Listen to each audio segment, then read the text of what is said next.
Right, afternoon everybody. I have to confess up front, I'm not from the broadband telecoms industry. I'm an entrepreneur.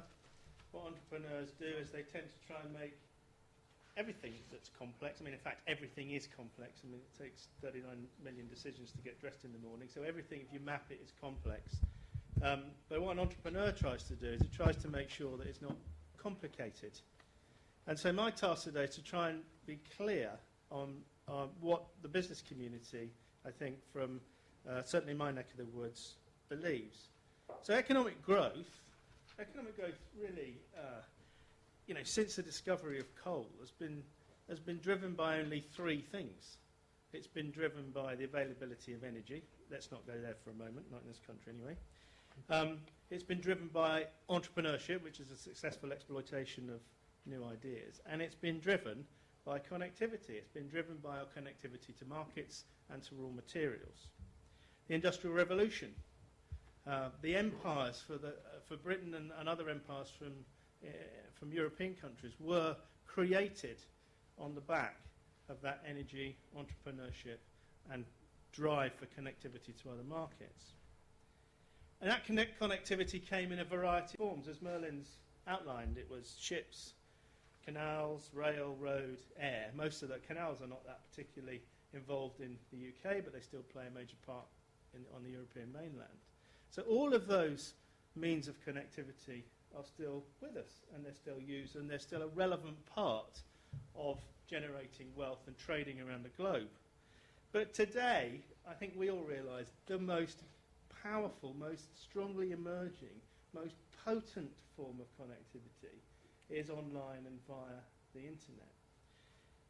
It took 25 years to get 10% penetration of phones.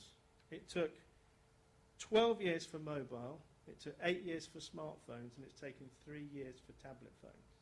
We are seeing an exponential interest and activity on the internet. By 2015, I read a report yesterday, 99% of new users on the internet will be from emerging markets, and 55% of new online e-commerce trade will be from emerging markets. Every day, 100 years of videos uploaded to YouTube.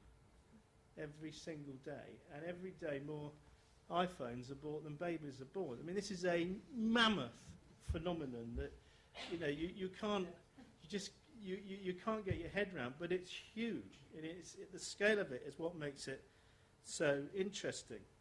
So my background, my business, I run a £5 million manufacturing business called Sirius. We manufacture high-grade reading lamps. They've been on space shuttles, they've been in nuclear submarines, so they've been as far as man's been in space and as deep as man's been in the oceans. But it's a small, niche-based, relatively high-tech business. We call it the Heineken of reading lights. They reach the lights that reach the parts that other lights can't reach. And it's based in Buckinghamshire. Now, most people think of Buckinghamshire as the leafy glades. Well, Buckinghamshire is the entrepreneurial heart of Britain. More businesses are started in Buckinghamshire than in any other geography in the country. And they last longer. It also happens to have the most microeconomy, and it's a big net contributor to the national purse. About £4,000 or £5,000 per head per annum, net contributor into the exchequer. But it has no cities, and it's very rural. It's overrepresented in all the government sector for growth. Space technologies, high-grade manufacturing, creativity. All of those businesses are overrepresented by size of population in that space. It's home to places like Pinewood Studios, home of James Bond, Harry Potter, etc. Buckinghamshire is the most filmed part of the country for that reason. It's home to GE Healthcare. It's home to Martin Baker Aircraft, who manufacture ejection seats for military aircraft. 90% of the world's ejection seats are manufactured in Buckinghamshire, exported all over the world. Stoke Mandeville Hospital, Stoke Mandeville Stadium, the birthplace of the Paralympics. So in Buckinghamshire, which when you look from the moon down, is just this leafy glade. Actually, what you've got is a highly productive economy. Now, the problem there is it doesn't have cities, it doesn't have conurbations. Therefore, it doesn't get investment in broadband, in 4G, in 3G even. It's still got a load of not spots. So our productive capacity, that which is generating our wealth, is being disadvantaged by a virtue of its location in a rural area. So for us, in Buckinghamshire, Buckingham's Business First, we see this as a national strategic project, the national strategic asset, actually. It's a number one priority for Bucks Business First. It represents already 35% of the employed private sector base in the county. Involves the FSB, the Chamber, the IOD, everybody like that. It's the number one priority that we've given. It is therefore also the number one priority for the Local Enterprise Partnership, which I chair, which takes the business community and locked in with it the local authorities. So it's the number one priority of the business community. It's the number one priority of the community as a whole.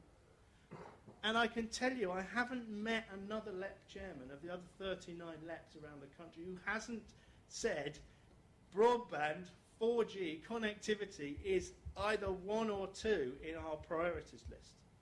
And so you have to ask yourself, what makes a national priority if the very organisations around the country who've been created to regenerate the economy and to spur growth are all saying this is our strategic priority? What is a national priority if it is not that? We invented it. It's in our language. It revolves around creativity, design, which happen to be some of the best skill sets and creativity that we have in this country. It is a major competitive advantage. We have a major competitive advantage in this field. And as the document outlines, the return on investment for taxpayers' money in this area is a compelling case. Certainly when you compare it against other uses of taxpayers' money that we often hear about, things like High Speed 2, for example. You compare what we would get and how long it would take for the return to be received on broadband and digital infrastructure with HS2, and they are miles apart. So I applaud the French for their. You won't hear this very often. Oh no, I applaud the French for their 20 billion investment. I applaud the Germans for their 20 billion investment. You do not need to be an entrepreneur to spot this opportunity. You just need to have a pulse and you need to be awake. And that is why we are here. We are here to awaken in our politicians at a national level something that they have missed.